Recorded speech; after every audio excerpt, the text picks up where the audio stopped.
Unapitia maumivu makali sana katika jointi zako za mwili kutokana na osteoarthritis, ama hali ya cartilage kuweza kuisha katika joint pamoja na uteute kupungua, jambo linalosababisha maumivu makali, hali ya kusagana pamoja na umbo la kawaida la joint yako kuweza kuisha. Sasa nisikilize kwa makini, ikiwa ni mtu ambaye una maumivu makali ya viungo, basi zijue aina hizi 5 ambazo watu wengi wanakuwa wanateseka sana na hali hii ya kusagana. Hatua ya kwanza ni magoti. Magoti yanaweza kusagana, ukahisi hali ya maumivu, kukakamaa, kuweza kusikia kelele wakati wa kupanda ngazi pamoja na maumivu makali. Lakini ya pili ni nyonga.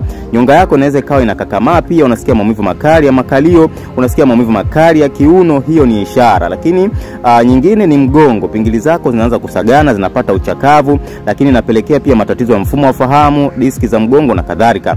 Nyingine ni ya mikono. Osteoarthritis ya mikono maana yake cartilage zimeanza kupungua katika jointi za mikono, viwiko, na wakati mwingine mabega yanakuwa yanatoa maumivu makali sana. Hiyo ni ishara kwamba uteute umepungua na kiwango cha cartilage kimeweza kuisha.